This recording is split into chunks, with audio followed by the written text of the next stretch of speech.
जय श्री कृष्णा। भाद्रपद माह के शुक्ल पक्ष की सप्तमी तिथि को संतान सप्तमी का व्रत रखा जाता है। इस दिन महिलाएं शिव भगवान और पार्वती माता की पूजा करके उनसे संतान सुख और उनकी उन्नति की कामना करती हैं। हिंदू समाज में संतान सप्तमी व्रत का विशेष महत्व माना गया है, क्योंकि संतान सप्तमी का व्रत स्त्रियों के द्वारा पुत्र प्राप्ति की इच्छा के लिए किया जाता है। यह व्रत संतान के सारे दुख परेशानी के निवारण के उद्देश्य से किया जाता है। आइए सुनते हैं संतान सप्तमी की व्रत कथा। लेकिन उससे पहले यदि आपने इस चैनल को अभी तक सब्सक्राइब नहीं किया है तो आप इसे सब्सक्राइब करें, इस कथा को लाइक व शेयर करें और यह कथा आपको कैसी लगी कमेंट बॉक्स में कमेंट करके अवश्य बताएं। आइए सुनते हैं संतान सप्तमी की व्रत कथा।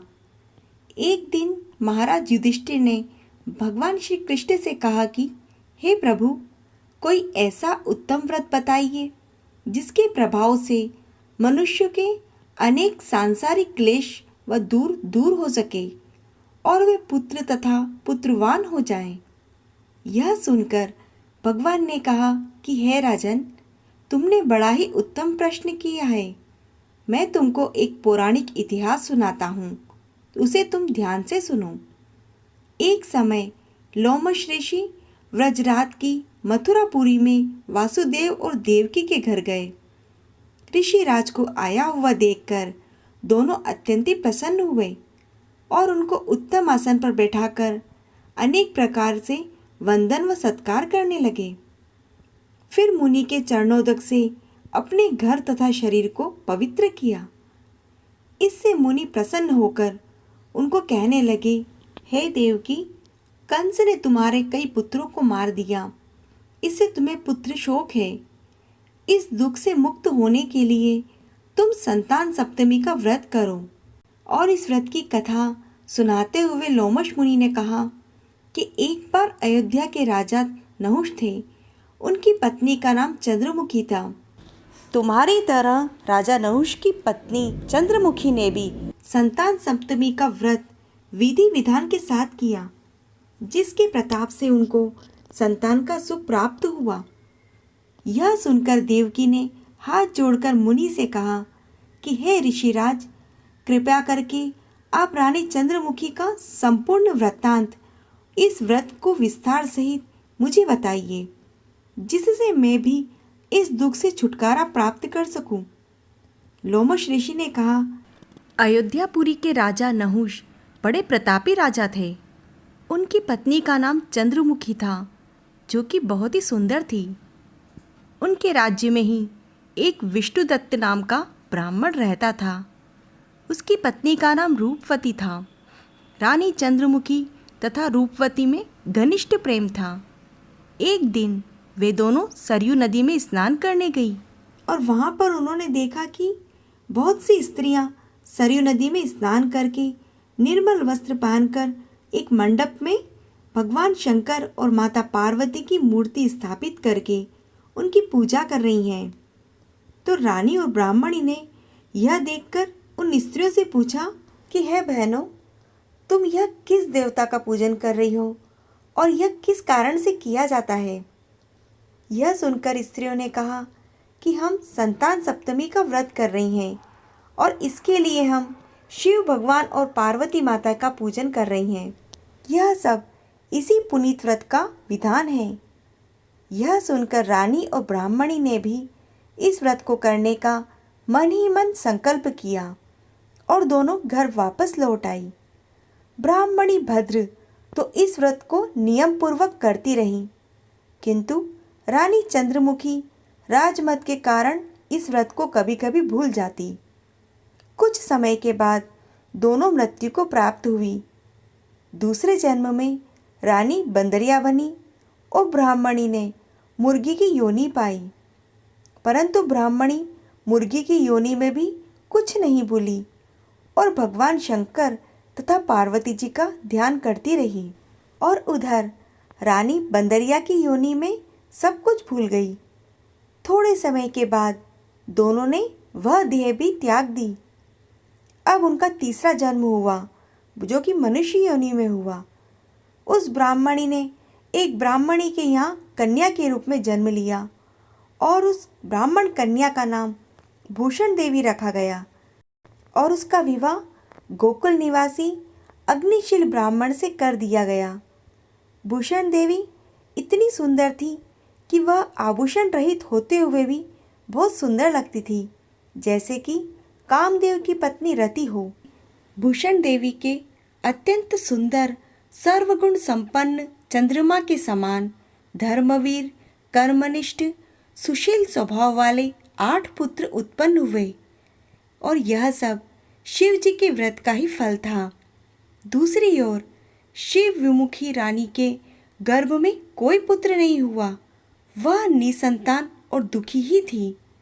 रानी और ब्राह्मणी में जो प्रीति पहले जन्म में थी वह अभी भी बनी हुई थी। रानी जब वृद्धावस्था को प्राप्त होने लगी तब उसके एक गूंगा बहरा तथा अल्प आयु वाला पुत्र उत्पन्न हुआ। वह 9 वर्ष की आयु में इस क्षणभंगुर संसार को छोड़कर चला गया। अब तो रानी पुत्र शोक में दुखी और व्याकुल रहने लगी। देवयोग से भूषण देवी ब्राह्मणी रानी के यहाँ पर अपने पुत्रों को लेकर पहुंची और रानी का हाल सुनकर उसे भी बहुत दुख हुआ। उस ब्राह्मणी ने रानी का संताप दूर करने के लिए अपने 8 पुत्र रानी के पास छोड़ दिए, लेकिन रानी ने पाप के वशीभूत होने से उस ब्राह्मणी के पुत्रों की हत्या करने की सोची और इसके लिए उसने उनके लड्डू में विष मिला दिया और उन्हें प्यार से खिला दिया। परंतु भगवान शंकर की कृपा से एक भी बालक की मृत्यु नहीं हुई। यह देखकर रानी को आश्चर्य हुआ और इस रहस्य का पता लगाने के लिए वह भूषण देवी के घर आई। रानी ने उससे कहा कि मैंने तेरे पुत्रों को मारने के लिए जहर दिया, किंतु इनमें से एक भी नहीं मरा। तूने कौन सा दान पुण्य किया है जिसके कारण तेरे पुत्र नहीं मरे और तू नित नए सुख भोग रही है? तेरा बड़ा सौभाग्य है। इसका भेद तू मुझे बता दे, मैं तेरी बड़ी ऋणी रहूंगी। रानी के ऐसे दीन वचन सुनकर भूषण ब्राह्मणी कहने लगी कि मैं तुम्हें 3 जन्म पहले का हाल सुनाती हूँ, तुम ध्यानपूर्वक सुनो। पहले जन्म में तुम राजा नहुष की पत्नी थी और तुम्हारा नाम चंद्रमुखी था और मेरा भद्रमुखी था। हम दोनों अयोध्या में रहते थे। हम दोनों की बड़ी प्रीति थी। एक दिन हम दोनों सरयू नदी में स्नान करने के लिए गई। वहाँ पर दूसरी स्त्रियों को संतान सप्तमी का उपवास करते हुए देखा, तो हमने भी इस उत्तम व्रत को करने की प्रतिज्ञा करी। किंतु तुम सब कुछ भूल गई और झूठ बोलने का दोष तुमको लगा, जिसे तुम आज तक भोग रही हो। और मैंने यह व्रत नियम पूर्वक किया और मैं आज भी कर रही हूँ। दूसरे जन्म में तुमने बंदरिया का जन्म लिया और मुझे मुर्गी की योनि मिली। भगवान शंकर की कृपा से, इस व्रत के प्रभाव से भगवान को इस जन्म में भी मैं नहीं भूली और निरंतर उस व्रत को करती रही। और तुम अपने बंदरिया के जन्म में भी उस व्रत को भूल गई। मैं तो समझती हूँ कि तुम्हारे ऊपर ये जो संकट है यह उसी का फल है। इसीलिए मैं कहती हूँ कि अब आप संतान सप्तमी के व्रत को करो। लोमश ऋषि ने कहा कि भूषण ब्राह्मणी के मुख से अपने पूर्व जन्म की कथा को सुनकर रानी को पुरानी बातें याद आ गई और वह पश्चाताप करते हुए क्षमा याचना करने लगी। भगवान शंकर और पार्वती जी की महिमा के गीत गाने लगी। उस दिन से रानी ने नियम पूर्वक संतान सप्तमी का व्रत किया, जिसके प्रभाव से रानी को संतान सुख भी मिला और वह संपूर्ण सुख को भोगकर अंत में शिवलोक को गई। भगवान शंकर के व्रत का ऐसा प्रभाव है कि पथभ्रष्ट मनुष्य भी अपने पथ पर अग्रसर हो जाता है और अनंत ऐश्वर्य को भोगकर मोक्ष को पाता है। लोमश ऋषि ने कहा कि हे देवकी, इसलिए तुम भी इस व्रत को करने का संकल्प अपने मन में करो, जिससे तुमको संतान सुख अवश्य मिलेगा। इतनी कथा कहकर भगवान श्री कृष्ण ने युधिष्ठिर महाराज से कहा कि श्री लोमश मुनि के इस प्रकार शिक्षा देकर चले जाने पर माता देवकी ने इस व्रत को किया जिसके प्रभाव से हम उत्पन्न हुए हैं। यह संतान सुख देने वाला तथा पापों को नाश करने वाला व्रत है जिसे स्वयं भी करें और दूसरों से भी कराएं। जो कोई भी नियम पूर्वक इस व्रत को करता है तो भगवान शंकर और माता पार्वती की कृपा से उत्तम लोक को पाता है। जय श्री कृष्णा।